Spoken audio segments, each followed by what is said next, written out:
Hello बच्चों, आज की क्लास में हम डिस्कस कर रहे हैं हमारी क्लास 10th की मैथमेटिक्स यानी गणित की worksheet 82। Date is 5 February 2021 and topic is revision of pair of linear equations in two variables यानी दो चर वाले रैखिक समीकरणों का युग्म। तो अब हमारा प्रश्न है, for what value of k the graph of pair of linear equation 2x plus 5 is equal to k and kx plus 15y is equal to 18 are coincident lines। यानी k के किस मान के लिए दिए गए रैखिक समीकरण युग्म की रेखाएं संपाती होगी। तो यहाँ पर हम क्या यूज करेंगे, जो हमारा कोएफिशिएंट्स का रिलेशन है, गुणांकों का जो संबंध है, उसे हम यहाँ पर यूज करेंगे। तो अब हमारा सॉल्यूशन 1। तो सबसे पहले संपाती रेखाएं चाहिए हमारी। तो संपाती रेखाओं के लिए हमें वो संबंध बताना होगा कि वो रिलेशन क्या है। It means for coincident lines, यही हमें देखना है। तो फॉर कोइंसिडेंट लाइंस हमारा रिलेशन है a1 upon a2 is equal to b1 upon b2 is equal to c1 upon c2। क्योंकि इनफाइनाइट मैनी सॉल्यूशन होंगे अगर कोइंसिडेंट लाइंस हैं तो बहुत सारे हल होते हैं ना। तो बस अब यहाँ से हमें देखना है a1 क्या है हमारे पास। a1 है हमारा 2, a2 k है, b1 5 है और b2 15 है। तो अब यहाँ पर हम रख देते हैं इनकी वैल्यूज़। तो a1 यानी 2 upon k is equal to b1 यानी 5 अपॉन b2 15। अब यहाँ से इसे सॉल्व करें, ये 1 ये 3, तो k की वैल्यू हमें क्या मिल गई, k हो गया 2 इंटू 3 दैट इज 6, यानी k का मान आ गया 6। अब अगला प्रश्न क्या है, solve 2x plus 3y is equal to 11 and 2x minus 4y is equal to minus 24 and hence find the value of m for which y is equal to mx plus 3। यानी इन समीकरणों को हमें हल करना है और m का वह मान ज्ञात करना है जिससे y बराबर mx प्लस 3 हो। तो हम यहाँ क्या करेंगे, पहले तो हम अपनी जो ये दो हमें इक्वेशंस दी गई हैं इसको सॉल्व करेंगे, x और y की वैल्यू निकालेंगे और फिर वो x और y की वैल्यू हम यहाँ इक्वेशन में पुट करेंगे तो m की वैल्यू मिल जाएगी। तो अब हमारा है सॉल्यूशन 2। हमें इक्वेशन क्या दी हुई है, ये है 2x plus 3y is equal to 11 और 2x minus 4y is equal to minus 24। अब यहाँ पर इन दोनों के साइन जो हैं वो पहले ही सेम है, तो बस अब यहाँ पर चेंज करें क्योंकि कोएफिशिएंट तो हमें बदलना नहीं है। तो माइनस ये प्लस और ये प्लस, तो ये कैंसिल हो गया। हमारे पास यहाँ क्या आ गया 7y और ये हो गया 35। तो y की वैल्यू हो गई 35/7 दैट इज 5, यानी 5 आ गया y का मान। और किसी भी समीकरण में रखकर हम x की वैल्यू निकाल लेंगे। तो अब 2x plus 3y is equal to 11 है, तो यहाँ से हमें क्या चाहिए, x की वैल्यू। तो x हो जाएगा 11 माइनस 3y अपॉन 2, यानी 11 माइनस 3 इंटू 5 अपॉन 2 और इसे सॉल्व करेंगे तो हमारे पास आंसर आ गया माइनस का 2। तो ये आ गई x की वैल्यू और ये हो गई हमारी y की वैल्यू। अब हमें क्या देखना है, y is equal to M X plus 3। तो हमें दिया हुआ है y is equal to M X plus 3। y की जगह हम रख देंगे हमारा 5 और यहाँ रखा m इंटू एक्स यानी माइनस 2 प्लस 3। तो यहाँ हमें 5 माइनस 3 माइनस का बन के आ गया बराबर माइनस 2m, ये हुआ 2 माइनस 2m। तो m की वैल्यू क्या मिल जाएगी हमें, यहाँ m हो गया हमारा -1। तो ये हो गई m की वैल्यू। अब next question, question number 3। In triangle ABC angle C is equal to 3 times angle B is equal to 2 times angle A plus angle B, find the 3 angles. यानी एक त्रिभुज ABC में हमें ये कंडीशन दी हुई है, तो तीनों कोणों का मान ज्ञात कीजिए। तो अब त्रिभुज ABC की बात हो रही है, ट्राइंगल ABC, तो हमें पता है जब हम एक ट्राइंगल ABC की बात करते हैं तो उसके तीनों एंगल्स जो हैं उनका सम क्या होता है, it is equal to 180 degree. अब यहाँ पर हम angle A plus angle B और C किसके इक्वल दिया हुआ, C है, it is equal to 3 times angle B। तो हम यहाँ पर भी 3 टाइम्स एंगल B लिख लेते हैं C की जगह। तो ये हो गया 180 डिग्रीज। तो यहाँ पर हमें मिला angle A plus 4 angle B is equal to 180 degree. तो ये बन गई हमारी इक्वेशन 1। अब हमें और क्या दिया हुआ है कि 2 टाइम्स जो ये a प्लस बी है ये 3b के इक्वल है। तो यहाँ पर दूसरी इक्वेशन हमारी किस तरह से बनेगी, 2 angle a plus angle b is equal to 3 times angle b। अब इसे ओपन कर देते हैं, ये 2a और ये 2b is equal to 3 times angle b। आगे से सॉल्व करेंगे तो 2 एंगल a, अब b इधर आया तो ये माइनस का हो गया, 2 minus 3 minus 1b is equal to 0। अब क्या करना है हमें, हम ये हो गई हमारी फर्स्ट इक्वेशन और इसे ले लेते हैं हम हमारी सेकंड इक्वेशन। तो अब इन्हें ऊपर नीचे रख के सॉल्व करेंगे। तो हमारी एक इक्वेशन है angle a into 4 angle b is equal to 180 degree और दूसरी है 2 times angle a minus angle b is equal to 0।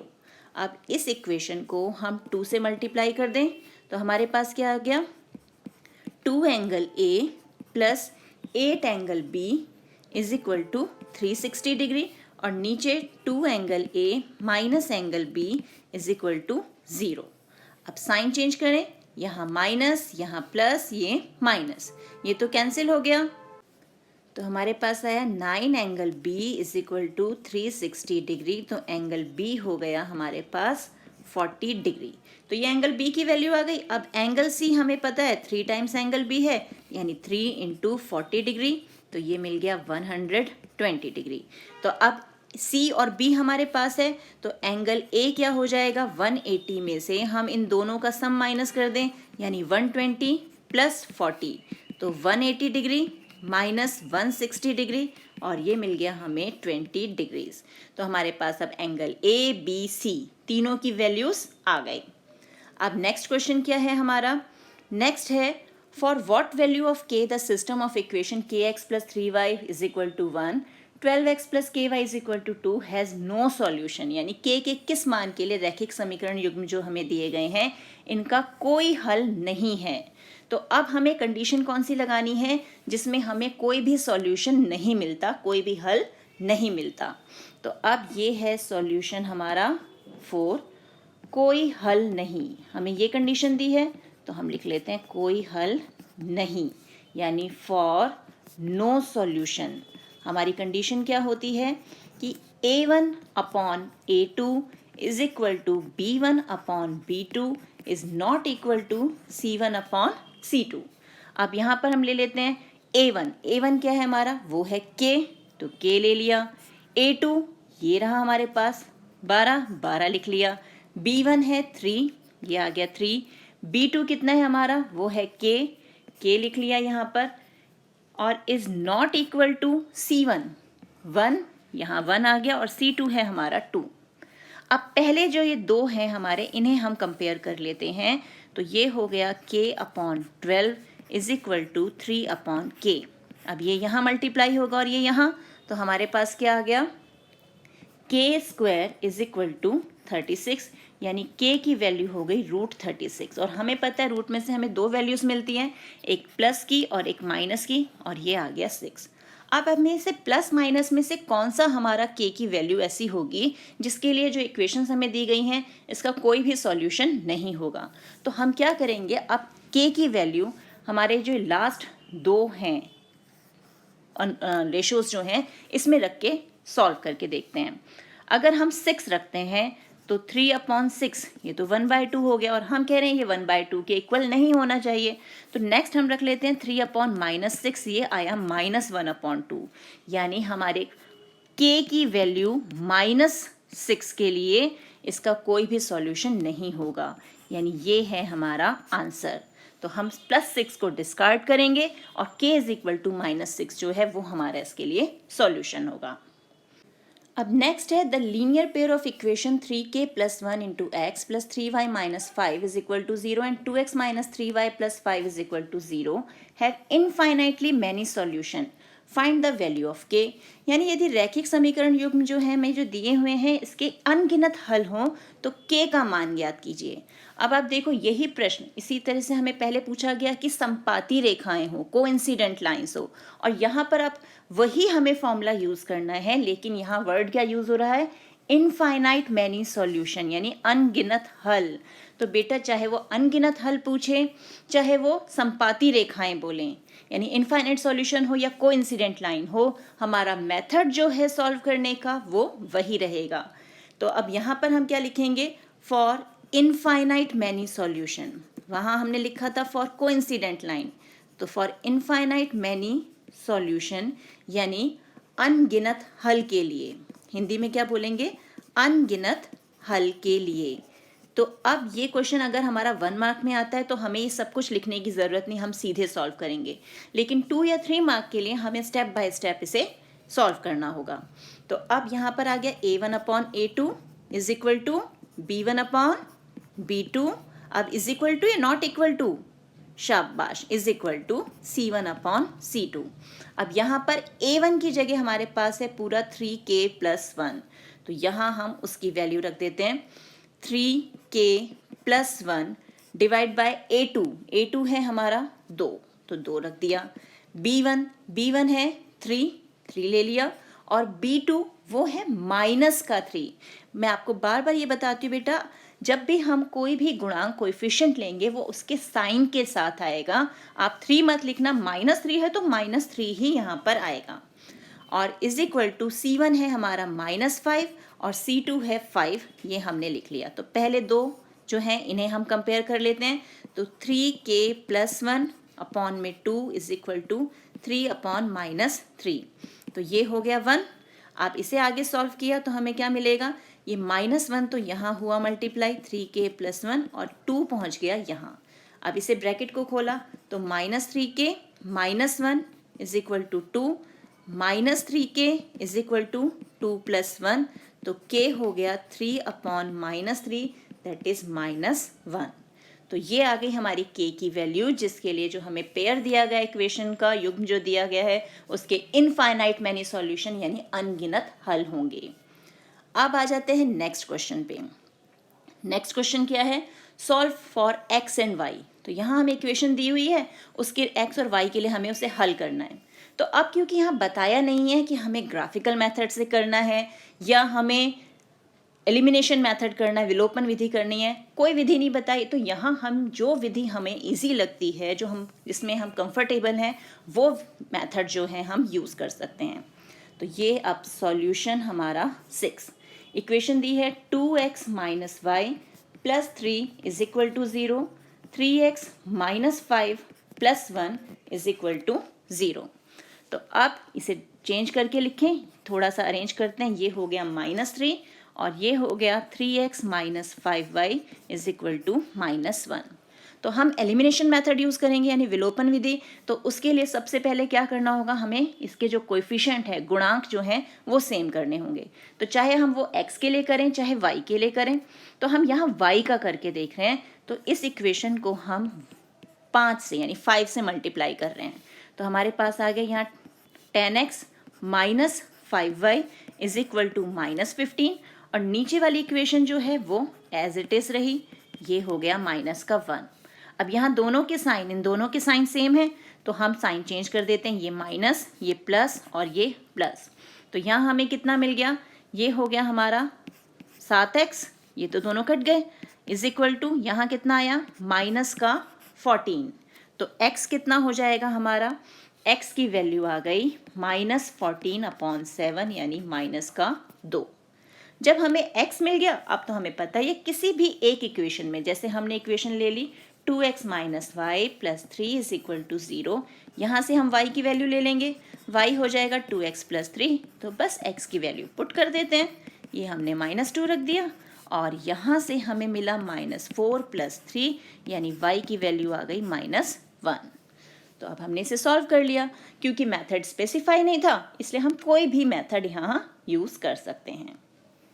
Question number 7, solve the pair of linear equation. यहाँ पे फिर हमें एक रैखिक समीकरण युग्म दिया गया जिसे हल करना है।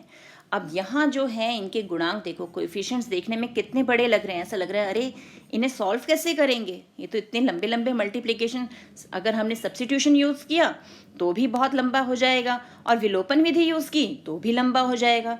तो ये देखने में बड़ा लग रहा है बेटा, लेकिन इसका सॉल्यूशन जो है वो बहुत ईजी है। कैसे करना है इसे, ध्यान से देखो, अब हमें इक्वेशन क्या दी हुई है, 152x minus 378y is equal to -74 और -378x plus 152y is equal to -604। अब हम क्या करेंगे, एक बार तो ये जो इक्वेशन 1 और ये इक्वेशन 2 है इन्हें जोड़ देंगे, ऐड करेंगे और एक बार सब्ट्रैक्ट करेंगे। अब सबसे पहले एडिंग 1 एंड 2 यानी 1 और 2 को जोड़ने पर, तो जब हम इन्हें ऐड करेंगे तो हमें क्या मिला, यहाँ पर तो हो गया -226x माइनस 226y बराबर -678। तो ये हमारी इक्वेशन, इसको नेम कर देते हैं 3। अब दूसरी बार क्या करेंगे, इन्हें अब हम माइनस कर देते हैं यानी सब्ट्रैक्टिंग। तो सब्ट्रैक्टिंग, पहले हमने एडिंग लिखा था, अब आ गया हमारे पास सब्ट्रैक्टिंग 1 एंड 2 यानी 1 और 2 को घटाने पर। अब जब माइनस किया तो हमारे पास आया 530x माइनस 530y बराबर 530। अब इसे और सिंप्लीफाई करें, ये इक्वेशन 4 हो गई।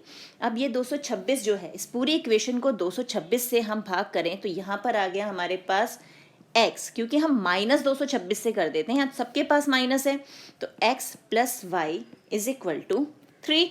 और यहाँ सब पे देखो 530 कॉमन है, तो यहाँ 530 से डिवाइड कर देंगे, तो यहाँ मिला x minus Y is equal to 1। अब देखो कितनी सिंप्लीफाई हो गई ना इक्वेशन। अब बस इन्हें हम अपने एलिमिनेशन मेथड यानी विलोपन विधि से सॉल्व कर देते हैं। ये तो सीधे कैंसिल हो गया, तो 2x हो गया हमारा 4 के इक्वल, तो x की वैल्यू आ गई 2। और किसी भी एक इक्वेशन में, जैसे अब इसी इक्वेशन में रखें y हो गया 3 माइनस एक्स, तो y की वैल्यू हो गई 3 माइनस 2, तो y मिल गया 1। देखा, देखने में कितना कॉम्प्लिकेटेड लग रहा था, लेकिन सॉल्व करने में ये उतना ही सिंपल है। अब नेक्स्ट क्वेश्चन देखें। नेक्स्ट क्वेश्चन क्या है हमारा, solve the following pair of equation, यानी निम्न समीकरण युग्म को हल कीजिए। ये हमें इक्वेशंस दी गई हैं। अब यहाँ 4x, x तो ऊपर है लेकिन y जो है इसमें नीचे है, तो यानी सबसे पहले हमें क्या करना है, इसे रिड्यूस करना है लीनियर फॉर्म में, यानी रैखिक रूप में चेंज करना है। तो उसके लिए हम क्या करेंगे, इसमें हम 1/y जो है उसको u ले लेंगे। तो अब इसे सॉल्व करें तो हम यहाँ पे ले लेते हैं लेट, यानी माना 1/y is equal to u।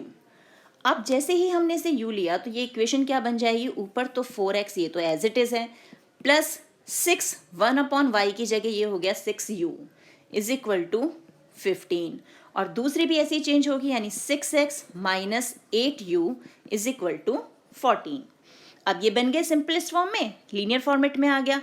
तो बस अब फिर हम एलिमिनेशन मेथड यूज कर लेते हैं। तो क्या करेंगे, अब हम ऊपर जो इक्वेशन है ये इक्वेशन, इसको हम 6 से मल्टीप्लाई कर लेते हैं और नीचे वाले को 4 से। क्यों, क्योंकि इन्हीं के हम कोएफिशिएंट ऊपर नीचे मल्टीप्लाई करते हैं ना। तो अब हमें क्या मिला, यहाँ हो गया हमारे पास 24x प्लस 36u इस बराबर है 90 के, और ये 24x minus 32u is equal to 56। Sign same है, चेंज कर दें, ये प्लस का हो गया और ये माइनस का। अब सॉल्व किया, ये तो कैंसिल, यहाँ हमें मिला 68u बराबर है 34 के, तो u हो गया 34/68 दैट इज इक्वल टू 1/2, यानी 1/2 आ गया। और हमें पता है हमने किसको रखा हुआ है u, हमने 1/y को u के इक्वल रखा है, तो 1/y हो गया 1/2, तो y की वैल्यू क्या आ गई 2। और जब y मिल गया तो किसी भी एक इक्वेशन में हम क्या करेंगे, y की वैल्यू 2 पुट करके x की निकाल लेंगे। जैसे 4x प्लस 6 क्या है हमारा upon y is equal to 15 है ना, तो 4x plus 6/2 is equal to 15, ये कैंसिल हुआ, 3 हो गया, 4x आ गया 15 माइनस 3, यानी 4x हो गया 12 के बराबर और x हो गया 12/4 यानी 3। तो अब हमारा आंसर क्या हो गया, आंसर है कि x तो 3 मिल गया और y हो गया 2। ये हमारा आंसर आ गया। अब नेक्स्ट है solve the pairs of equation by reducing them to pair of linear equation, यानी निम्न समीकरण युग्मों को रैखिक समीकरण युग्म में बदलकर हल कीजिए। जैसे अभी हमने वहां पे 1/y को u लिया था ना, उसी ढंग से यहाँ कॉमन देखेंगे क्या है और उसे uv के इक्वल लेंगे। अब जैसे ये फर्स्ट क्वेश्चन है 10/x + y + 2/x - y = 4 और 15/x + y - 5/x - y = -2। तो यहाँ हमें दिख रहा है कॉमन 1/x + y दोनों के पास है और 1/x - y दोनों के पास है। तो यहाँ पर हम क्या करेंगे, हम लेंगे लेट, यानी माना 1/x + y = u और 1/x - y = v। अब हमने ये ले लिया तो ये हो गई इक्वेशन रिड्यूस हो जाएगी, ये हो गया 10u + 2v = 4 और दूसरी इक्वेशन क्या बन गई 15u - 5v = -2। तो ये हमारे पास इक्वेशन आ गई। अब इन्हें साइमल्टेनियसली सॉल्व करना है तो कोई भी मेथड यूज़ कर सकते हैं। ये हो गया 10u + 2v = 4, ये 15u - 5v = -2। अब हमें क्या करना है, हम इस इक्वेशन को मल्टीप्लाई कर देते हैं 2 से और ऊपर वाली इक्वेशन को मल्टीप्लाई कर देते हैं 5 से। क्यों? क्योंकि ऐसा करने से इस v के जो कोएफिशिएंट हैं, गुणांक जो हैं, वो सेम हो जाएंगे। तो हमारे पास क्या मिल गया हमें, ये हो गया 50u + 10v = 20, यानी 30u यहाँ पर, ये 10v = -4। अब यहाँ ऑलरेडी इन दोनों के साइन जो हैं डिफरेंट है, तो यहाँ साइन चेंज करने की ज़रूरत नहीं है, तो ये तो कैंसिल हो गया। हमारे पास यहाँ हमें मिल गया 80u = 16, तो u की वैल्यू आ गई 16/80 यानी 1/5। अब जब हमें u मिल गया तो किसी भी एक इक्वेशन में रखकर हम क्या करेंगे, v की वैल्यू निकाल लेंगे, यानी 10u + 2v = 4। तो v क्या हो जाएगा, v आ गया हमारे पास 4 - 10u / 2। तो v की वैल्यू यहाँ से कैलकुलेट करेंगे तो वो आ गई -1/2। तो अब u v पे नहीं छोड़ना, हमें तो इक्वेशन एक्स वाई में दी हुई है ना, तो हम एक्स वाई में वैल्यू कैलकुलेट करेंगे। तो फाइनली इसकी वैल्यू रखें, क्योंकि 1/x + y को हमने 1/u लिया था, तो 1/x + y हो गया हमारा 1/5 के इक्वल, यानी x + y आ गया 5। सिमिलरली हमने 1/x - y को 1/v लिया था, तो 1/x - y हो गया -1/2, यानी x - y हो गया -2 के इक्वल। फिर दो इक्वेशंस मिल गई हमें, अब इन्हें फिर सॉल्व कर लेते हैं। ये x + y = 5, x - 5 y = -2, इन दोनों को कैंसिल किया, ये आ गया 2x = 5 - 2 = 3, तो x की वैल्यू आ गई 3/2। अब x मिल गया तो y किसी भी इक्वेशन से ले सकते हैं, तो y हो गया 5 - x यानी 5 - 3/2 और यहाँ से सॉल्व किया तो हमें क्या मिल गया 7/2। तो ये हो गई y की वैल्यू, तो x की वैल्यू भी आ गई हमारे पास और y की वैल्यू भी आ गई। अब आ जाते हैं इसके सेकंड पार्ट पे। सेकंड पार्ट में हमें क्या दिया हुआ है, 2/√x + 3/√y = 2 and 4/√x - 9/√y = -1। तो सेम यही मेथड, यहाँ √x और √x, √y ये कॉमन दिख रहे हैं, तो इन्हीं को हम ले लेते हैं। तो अब माना यानी लेट क्या लेंगे, अब हम 1/√x जो है वो u के इक्वल है और 1/√y जो है वो v के इक्वल है। तो अब इक्वेशन रिड्यूस होगी तो क्या बनेगा, 2u + 3v = 2 और यहाँ बन गया 4u - 9v = -1। अब दोनों इक्वेशंस को फिर ऊपर नीचे रखते हैं, ये 2u 3v = 2, 4u - 9v = -1। इस इक्वेशन को हम 2 से मल्टीप्लाई कर देते हैं, तो हमें मिला 4u + 6v = 4, ये 4u - 9v = -1। साइन चेंज किए, ये कैंसिल और यहाँ हमें क्या मिल गया, यहाँ हमें मिला 15v और ये हो गया 5, यानी v आ गया 5/15 यानी 1/3। जब हमें v मिल गया, अब क्या करना है, हमें u की वैल्यू निकालनी है। तो किसी भी इक्वेशन में पुट कर दें, तो u हो गया हमारे पास 2 - 3v, तो 3v की जगह 1/3 रख दिया, अपॉन में 2, ये कैंसिल, यानी 1/2 हमारी u की वैल्यू आ गई।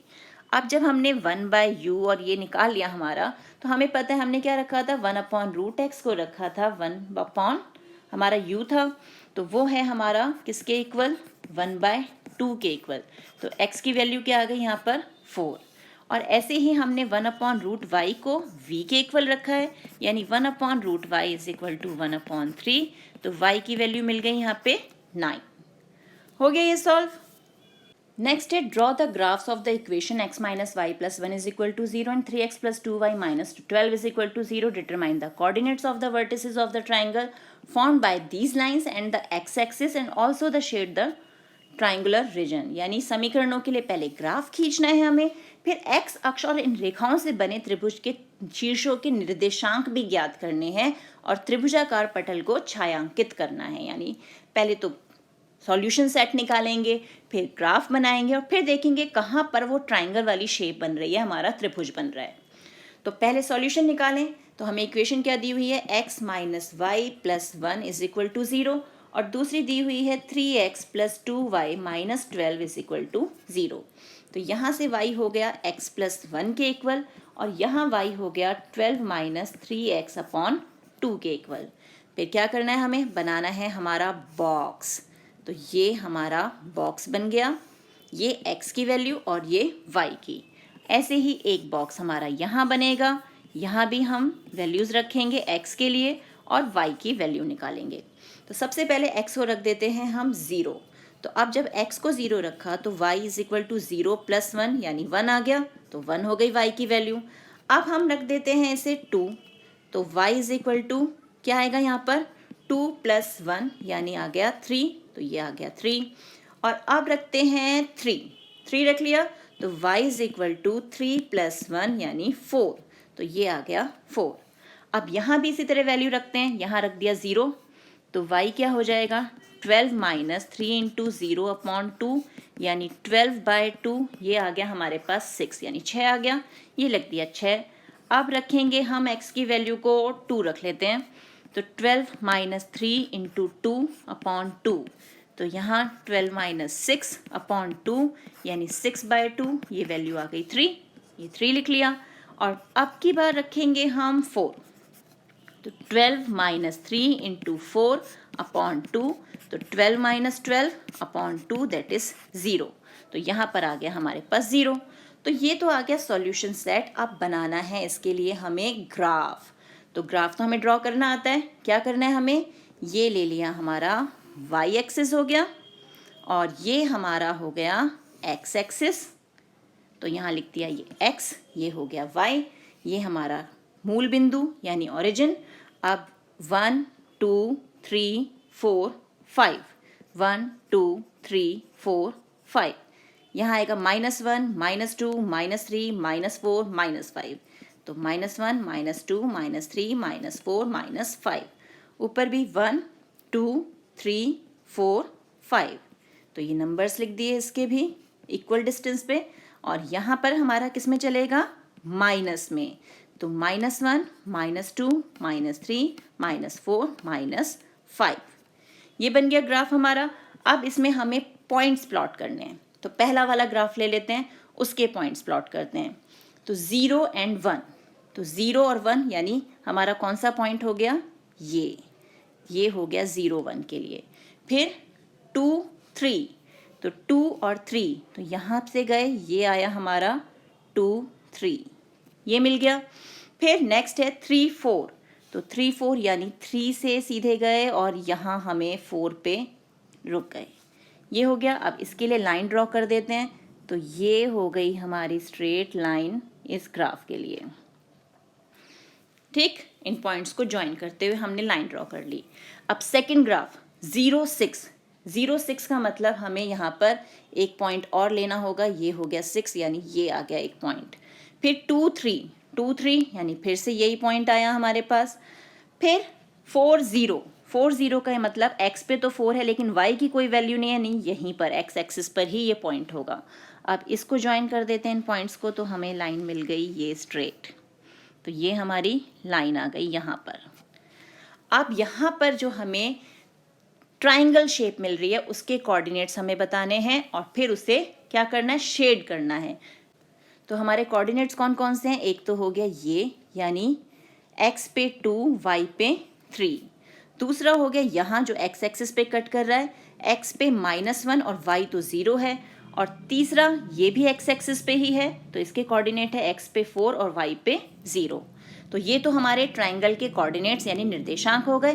अब छायांकित करना है तो ये हमारा हमने त्रिभुज जो है ये छायांकित कर दिया, बन गया हमारा त्रिभुज। और इसकी लाइन को हम डार्क कर देते हैं। ये हमारा ट्राइंगल है जो हमारी लाइंस है और एक्सिस के बीच में बना है।